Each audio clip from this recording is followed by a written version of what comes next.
تو پھر تم پر کوئی گناہ نہیں ہے فیما فعلنا فی انفسہن بالمعروف کہ وہ اپنے بارے میں بھلے طور پر دستور کے مطابق قانون کے مطابق جو بھی فیصلہ کریں.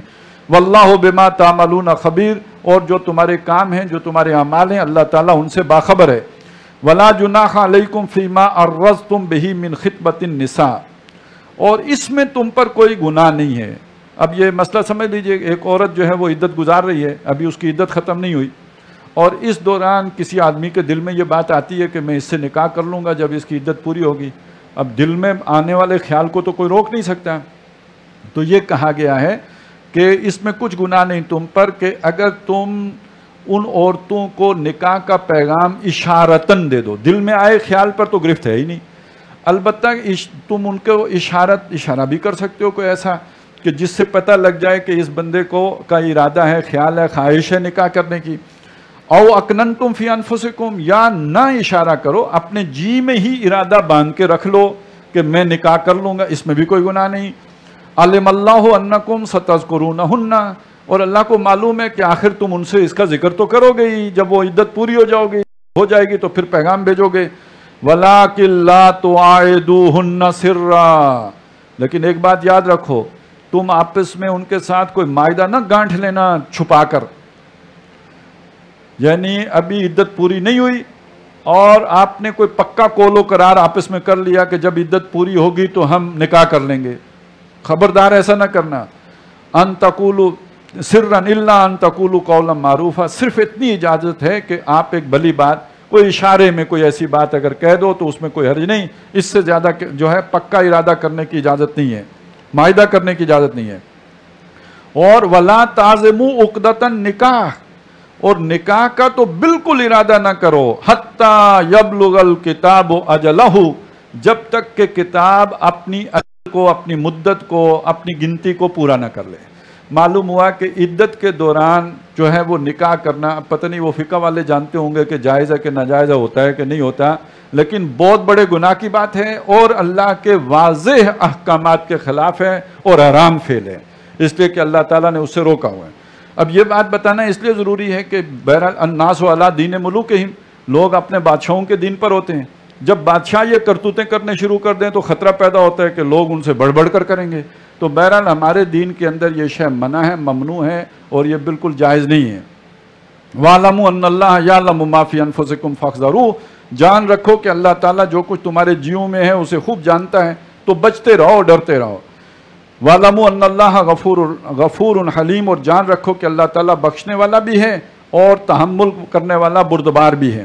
لا جناح علیکم ان طلقتم النساء ما لم تمسوهن او تفرضوا لهن فریضہ اس میں بھی تم پر کوئی گناہ نہیں ہے کہ تم ان عورتوں کو طلاق دے دو جن کو تم نے نہ چھوا ہو نہ ان کا مہر مقرر کیا ہو. نکاح ہوا تھا مہر مقرر نہیں ہوا تھا اور آپس میں جو ہے وہ تعلق زن و شو بھی قائم نہیں ہوا. وَمَتِّعُوهُنَّ البتہ ان کو کچھ خرچ دے دیا کرو عَلَى الْمُوسِعِ قَدَرُهُ وَعَلَى الْمُقْتَرِ قَدَرُهُ جو وسعت والا ہے اپنی مقدرت کے مطابق اور جو تنگ دست ہے وہ اپنی وسعت کے مطابق. متاع بالمعروف یہ خرچ دینا ہے بھلے طور پر یا دستور کے مطابق حقاً علی المحسنین نیکوکاروں کے ذمے ہے. وَإِن طَلَّقْتُمُوهُنَّ مِن قَبْلِ أَن تَمَسُّوهُنَّ وَقَدْ فَرَضْتُمْ لَهُنَّ فَرِيضَةً اور اگر تم نے ایک عورت کو طلاق دی ہو جس کا تم نے مہر تو مقرر کیا ہو لیکن تمہاری ابھی رخصتی نہ ہوئی ہو ملاقات نہ ہوئی ہو فَنِصْفُ مَا فَرَضْتُمْ اس صورت میں جو تم نے مہر مقرر کیا تھا اس کا آدھا دینا ہوگا. الا ان یعفون سوائے اس کے کہ وہ عورتیں معاف کر دیں کہ ہم آدھا بھی نہیں لیتی. او یعفو الذی بیدہ عقدۃ النکاح یا جس کے ہاتھ میں نکاح کی گرہ ہے یعنی مرد وہ معاف کر دے یعنی وہ پورا دے دے. قانون یہ کہے گا کہ آدھا دینا ہے. اب ایک دوسرے کو اگر معاف کر دو تو ایک دوسری بات ہے. وَأَن تَعْفُوا أَقْرَبُ لِلتَّقْوَىٰ اور اگر مسلمانوں اگر تم مردو اگر تم معاف کر دو یعنی تم پورا دو تو یہ تقویٰ کے زیادہ قریب ہے. وَلَا تَنْسَوُا الْفَضْلَ بَيْنَكُمْ اور آپس میں فضیلت کو نہ بھولا کرو. جس کو اللہ نے زیادہ دیا ہے فضیلت دی ہے مرد قوی بنایا ہے اور اسے قوام بنایا ہے تو اس کو پھر یہ کہ زیادہ نیکی کا کام کرنا چاہیے. ان اللہ بما تعملون بصیر جو کچھ تم کرتے ہو اللہ تعالیٰ اسے دیکھتا ہے. حافظوا علی الصلوات والصلاۃ الوسطی حفاظت کرو تمام نمازوں کی. اور جو ایک معنی یہ کیا گیا ہے جو بہترین نماز ہے اس کی اور ایک معنی یہ کیا گیا ہے جو درمیانی نماز ہے. اور درمیانی سے مراد ہوگا پھر عصر کی نماز، 2 پہلے 2 بعد میں۔ اور بہترین کا مطلب یہاں پہ کیا ہے، جب انسان دنیا کے دھندوں میں پڑا ہوتا ہے تو اس سے نکل کر نماز کی طرف آنا مشکل ہے، تو آپ دنیا کے کام کرتے ہوئے اذان ہو تو اس سے سارا کچھ چھوڑ چھاڑ کے نماز کی طرف جو جب بھی جائیں، وہ فجر کی نماز ہو یا مغرب کی نماز ہو، وہ گویا بہترین نماز ہو گئی کہ آپ نے شے سے توجہ ہٹا کے اپنے کام دھندے کو چھوڑ کر اللہ کی طرف جو ہے رجوع کیا ہے۔ وَقُومُوا لِلَّهِ قَانِتِينَ، اور اللہ کے لیے کھڑے رہو ادب کے ساتھ۔ فَإِنْ خِفْتُمْ فَرِجَالًا أَوْ رُكْبَانًا، نماز پڑھنی ہے لیکن ڈر ہے دشمن حملہ نہ کر دے تو پھر چلتے چلتے ہی پڑھ لو، یعنی جو سواری پہ بیٹھے ہوئے یا پیادہ چلتے ہوئے پڑھ سکتے ہو۔ فَإِذَا أَمِنْتُمْ، جب حالت امن میں آ جاؤ، فَاذْكُرُوا اللَّهَ كَمَا عَلَّمَكُمْ، تو پھر جیسے اللہ نے تمہیں سکھایا ہے اس طرح نماز پڑھو، اللہ کو یاد کرو، مَا لَمْ تَكُونُوا تَعْلَمُونَ، جو طریقے تم اس سے پہلے نہیں جانتے تھے۔ والذین یتوفون منکم، اور تم میں سے جو لوگ مر جائیں، وفات پا جائیں، ویذرون ازواجا، اور چھوڑ مریں عورتیں بیویاں، وصیۃ لازواجہم، ان پر لازم ہے کہ اپنی عورتوں کے لیے وصیت کر کے مریں، متان، کچھ خرچے کی، الخول، 1 سال تک کے لیے، غیر اخراج، انہیں گھر سے نکالے بغیر۔ یہ وہ حکم ہے کہ جو پھر بدل گیا اس لیے کہ اللہ کی طرف سے وصیت آ گئی۔ فَإِنْ خَرَجْنَا، اور اگر وہ خود ہی نکل جاویں، فلا جناح علیکم، تو تم پر کوئی گناہ نہیں، فیما فعلنا فی انفسہن، کہ وہ اپنے بارے میں جو بھی فیصلہ کریں، من معروف، بھلے طور پر، دستور کے مطابق، واللہ عزیز حکیم، اللہ زبردست ہے اور حکمت والا ہے۔ وللمطلقات متاع بالمعروف، اور اسی طرح جو لوگ جن کو طلاق ہو گئی ہو ان کو فائدہ دینا ہے قانون کے مطابق، حقا علی المتقین، ذمے ہیں متقی لوگوں کے۔ کذالک یبین اللہ لکم آیاتہ، اس طرح اللہ تعالیٰ تمہارے لیے اپنی آیتیں کھول کر بیان کرتا ہے، لعلکم تعقلون، تاکہ تم سمجھو، عقل پکڑو۔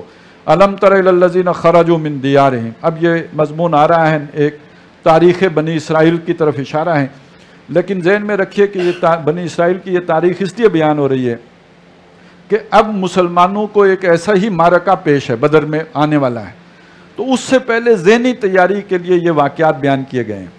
اور یہ واقعہ ہے جب حضرت موسیٰ علیہ السلام کوہ طور پہ سے اترے، پھر صحرائے سینا میں بنی اسرائیل گھومتے رہے، اور جب جنگ کرنے کا مرحلہ آیا جس کا ذکر سورہ مائدہ میں آئے گا، انہوں نے انکار کر دیا، پھر 40 سال وہاں پہ انہیں جو ہے وہ گھمائے رکھا۔ اسی دوران حضرت موسیٰ اور حضرت ہارون علیہ السلام کا انتقال ہو گیا۔ اس کے بعد انہوں نے جنگ کی اور یہ ارض فلسطین اللہ تعالیٰ نے انہیں دے دی۔ انہوں نے 12 حکومتیں قائم کی، ایک حکومت نہیں بنائی، 12 جو ہے وہ خود مختار حکومتیں بنائیں، تو کمزور ہو گئے جس کی وجہ سے اشوریوں نے ایک ایک کر کے ان کی حکومتیں چھین لیں، اور ایک جب بڑا حملہ ہوا تو یہ پھر وہاں سے نکل بھاگے۔ جب یہ نکل بھاگے، یہ اس کا نقشہ ہے، الم تر الی الذین خرجوا من دیارہم، آپ نے نہیں دیکھا ان لوگوں کو جو اپنے گھروں سے نکلے، وہم الوف، وہ ہزاروں کی تعداد میں تھے، خضر الموت، موت سے ڈر کر بھاگے تھے، دشمن کا حملہ آیا وہ ڈر کے بھاگ گئے۔ اب یہاں مسلمانوں کو بتایا گیا ہے کہ تم ڈر کے آئے ہو، وہ تو بھاگے تھے وہاں سے، تم بھاگے نہیں ہو، تم ایک نئے مرکز کی تلاش میں آئے ہو۔ فقال لهم اللہ موتوا، ان کے اس وجہ سے، ان کی بزدلی پر اللہ تعالیٰ نے انہیں کہا مر جاؤ۔ اب یہ مر جانے کا مطلب یہ ہے کہ ان کی ایک جو اجتماعی قوت تھی اس کی طاقت ختم ہو گئی، وہ مرے تو نہیں تھے زندہ ہی، لیکن یہ کہ قومی موت واقع ہو گئی ان پر۔ ثم احیاہم، پھر اللہ نے انہیں زندہ کیا، یعنی ان میں حوصلہ، امنگ، آرزو، زندگی پیدا کی۔ ان اللہ لذو فضل علی الناس، بے شک اللہ تعالیٰ لوگوں کے لیے بڑے فضل والا ہے، ولکن اکثر الناس لا یشکرون، لیکن لوگوں کی اکثریت شکر گزار نہیں بنتی۔ وقاتلوا فی سبیل اللہ، مسلمانوں اللہ کی راہ میں لڑو۔ اب یہ سیاق و سباق کیا کہتا ہے؟ بھاگو نہ، وہ نکلے تھے، تم نے مقابلہ کرنا ہے، تم نے لڑنا ہے اللہ کی راہ میں۔ وقاتلوا فی سبیل اللہ، اللہ کی راہ میں لڑو۔ وَاعْلَمُوا أَنَّ اللَّهَ سَمِيعٌ عَلِيمٌ، اور جان رکھو کہ اللہ تعالیٰ سننے والا اور علم والا ہے۔ مَنْ ذَا الَّذِي يُقْرِضُ اللَّهَ قَرْضًا حَسَنًا، لڑنا ہے تو خرچہ بھی کرنا ہے، گھوڑے پالنے ہیں، اور جو جب لشکر جائے گا تو انہیں کھانے کھلانے ہیں، تو چندے دینے پڑیں گے تو تب ہوگا۔ تو یہ جو تم خرچ کرو گے یہ اللہ پر قرض ہے۔ ذا الذی یقرض اللہ قرضا حسنا، وہ کون ہے جو اللہ کو قرض حسن دے، جو اللہ کل شیء قدیر ہے، بکل شیء علیم ہے، مالک ارض و سما ہے، اور جو بادشاہ حقیقی ہے، وہ اس کو قرض دینا کتنے بڑی بات ہے۔ اللہ کہہ رہا ہے یہ میرے اوپر قرض ہوگا جو اس راہ میں خرچ کرو گے۔ فَيُضَاعِفَهُ لَهُ، تو وہ اللہ اس کے لیے اسے بڑھاتا رہے، اضعافاً کثیرہ، کئی گنا اس کو کر دے. اس کی مثال آگے آئے گی، کل ہم پڑھیں گے انشاءاللہ. وَاللَّهُ يَقْبِضُ وَيَبْسُطُ. ایک بات جان رکھو، اللہ تنگ کرتا ہے، قبض کر دیتا ہے، محدود کر دیتا ہے، تنگی کر دیتا ہے، وَيَبْسُطُ پھیلا دیتا ہے. یعنی یہ تمہارے خرچ کرنے سے تمہارا ہاتھ تنگ نہیں ہوگا، اللہ تنگ کرتا ہے تو ہاتھ تنگ ہوتا ہے. تم ہاتھ کھول کر خرچ کرو گے، اللہ بھی ہاتھ کھول کر تمہیں دے گا. وَإِلَيْهِ تُرْجَعُونَ. اور تم نے جانا تو اسی کے پاس ہی ہے، تو جو بھی اللہ کی راہ میں لگایا ہوگا وہاں پالو گے، وہ تمہیں ملے گا. اب اس کے بعد ان کی اچھی مثال دی کہ جب انہیں اللہ نے زندہ کیا تو انہوں نے کہا ہم لڑیں گے. تو یہ اب قصہ طالوت و جالوت آ رہا ہے. الم تر الی الملأ من بنی اسرائیل. کیا آپ نے نہیں دیکھا بنی اسرائیل کے سرداروں کی طرف، من بعد موسیٰ، جو موسیٰ علیہ السلام کے بعد آئے، اذ قالوا لنبی لہم، جب انہوں نے اپنے نبی سے یہ کہا، حضرت سموئیل تھے اس وقت نبی، ان سے یہ درخواست کی، ابعث لنا ملکن، ہمارے لیے کوئی بادشاہ مقرر کر دیں. اور یہاں مراد ہے سپہ سالار، کوئی جرنیل ہمارا بنا دیں. نقاتل فی سبیل اللہ، تاکہ ہم اللہ کی راہ میں لڑیں، جنگ کریں. قال هل عصیتم ان کتب علیکم القتال الا تقاتلوا. نبی نے کہا کیا اس بات کا ڈر نہیں ہے کہ تم پر جنگ کرنا فرض کیا جائے اور پھر تم نہ لڑو. آخر تاریخ بنی اسرائیل میں یہ واقعہ گزر چکا ہے، جب انہوں نے کہا تھا فَذْهَبْ أَنْتَ وَرَبُّكَ فَقَاتِلَا، تو تم نہ لڑو. قَالُوا وَمَا لَنَا، انہوں نے کہا ہمیں کیا ہو گیا ہے، اللہ نقاتل فی سبیل اللہ، کہ ہم نہ لڑیں اللہ کی راہ میں. وَقَدْ أُخْرِجْنَا مِنْ دِيَارِنَا وَأَبْنَائِنَا، جبکہ ہمیں نکال دیا گیا ہے ہمارے بیٹوں سے اور ہمارے گھر بار سے. اب یہ دیکھیے یہی نقشہ مسلمانوں کا تھا جو مدینے میں آ گئے تھے، ان کو بھی تو نکال دیا گیا تھا مکے سے، تو ہمیں نکال دیا گیا ہمارے بیٹوں اور ہمارے گھروں سے. فلما کتب علیہم القتال، جب ان پر جنگ فرض کی گئی، تولوا الا قلیلا منہم، تو ان میں سے مڑ گئے، یو ٹرن لے گئے سوائے چند کے، اکثریت نے جو ہے وہ یو ٹرن لے لیا. واللہ علیم بالظالمین، اللہ ظالموں سے واقف ہے. یہ اصل میں اس کا ایک خلاصہ بیان کر دیا، اب اس کی تفصیل آ رہی ہے. لیکن جو بات کہی گئی اس کو سمجھیں. کیا کہا گیا ہے؟ مسلمانوں کو بتایا جا رہا ہے کہ تم نکلے ہو، اب جنگ کا مرحلہ آنے والا ہے، غزوہ بدر ہونے والا ہے. اس سے پہلے ان کو ذہنی تیاری کرائی گئی کہ کہیں تم یو ٹرن نہ لے لینا، واپس نہ پھر جانا. چنانچہ جب مشورہ ہو رہا تھا تو ایک صحابی نے کھڑے ہو کے یہی بات کہی تھی، اے نبی آپ ہمیں بنی اسرائیل کے لوگوں پر قیاس نہ کیجیے گا جنہوں نے کہا تھا موسیٰ تو اور تیرا رب جا کے لڑو. آپ ہمیں حکم کریں گے، ہم دریا میں سمندر میں اپنے گھوڑے دوڑا دیں گے. تو یہ در حقیقت وہ ذہنی تیاری تھی جو اللہ نے پہلے مسلمانوں کو کرائی. وقال لهم نبیہم، اور کہا ان سے ان کے نبی نے، ان اللہ قد بعث لکم طالوت ملکا، کہ اللہ تعالیٰ نے تمہارے لیے طالوت کو سپہ سالار بنایا ہے. قالوا، انہوں نے کہا، انا یکون لہ الملک، انہوں نے کہا اس کو بادشاہی کدھر سے مل گئی، علینا ہمارے اوپر، ونحن احق بالملک منہ، حالانکہ بادشاہی کے ہم زیادہ حقدار تھے اس کے مقابلے میں. یعنی وہ جب انہوں نے کہا تھا کہ آپ ہم میں سے آپ کسی کو بنائیں سپہ سالار، تو وہ مطلب یہ تھا کہ ہم میں سے کسی کو بنائیں. یہ جو ہم سردار ہیں، جو ہم بڑے بڑے ہیں، جو گادری، ہم میں سے کوئی بنے. یہ آپ نے عوام میں سے کسی کو بنا دیا. اس کا انہوں نے جواب دیا، وَلَمْ يُؤْتَ سَاعَةً مِّنَ الْمَالِ، اس کے پاس تو مال ہی نہیں ہے، وہ تو کسی کو نہیں پلا سکتا، تو وہ آپ نے ہمارے اوپر سپہ سالار بنا دیا ہے. قَالَ إِنَّ اللَّهَ اصْطَفَاهُ عَلَيْكُمْ، نبی نے کہا کہ اللہ تعالیٰ نے اسے تم پر ترجیح دی ہے. وَزَادَهُ بَسْطَةً فِي الْعِلْمِ وَالْجِسْمِ، اور اسے جسم اور علم میں وسعت عطا کی ہے، فراخی دی ہے. وَاللَّهُ يُؤْتِي مُلْكَهُ مَن يَشَاءُ، اور اللہ اپنی بادشاہ دیتا ہے جس کو چاہتا ہے. واللہ واسع علیم، اللہ بڑی وسعت والا علم والا ہے. وقال لهم نبیہم، اور ان سے کہا ان کے نبی نے، ان آیت ملکہ ان یاتیکم التابوت فیہ سکینۃ من ربکم، اس کی بادشاہی کی ایک نشانی یہ ہوگی کہ تمہارے پاس وہ تابوت سکینہ آ جائے گا جس میں تمہارے لیے تسلی کا سامان ہے. یہ ایک تابوت تھا جس کے اندر وہ حضرت موسیٰ علیہ السلام کی جو وہ عصا بھی تھا اور تختیاں بھی تھیں، یعنی ایک متبرکات کا وہ جو سارا اس کے اندر نوادرات جمع تھے. یہ ان سے کھو گیا تھا اسی جنگ میں، تو وہ اللہ تعالیٰ ایک معجزاتی طور پر اس کو واپس تمہارے پاس پہنچا دے گا. وہ کہا یہ جاتا ہے کہ وہ جہاں رکھتے تھے جو لے گئے تھے تو وہاں کوئی مصیبت آ جاتی تھی. آخر تنگ آ کے انہوں نے گدھا گاڑی پہ لوڈ کر کے گدھے ہانک دیے، تو وہ فرشتے ان کو اس گدھے کو ہانکتے ہوئے جو ہے ٹھیک لشکر کے درمیان لے آئے. تو نشانی یہ ہوگی کہ تمہارے پاس وہ تابوت واپس آ جائے گا تمہارے رب کی طرف سے جس میں تمہارے لیے تسلی کا سامان ہے. وَبَقِيَّةٌ مِّمَّا تَرَكَ آلُ مُوسَىٰ، اور اس میں وہ بقیہ جات ہیں جو موسیٰ علیہ السلام کے ترکہ ہے. وَآلُ ہارون، اور ہارون کے اولاد کا ترکہ ہے.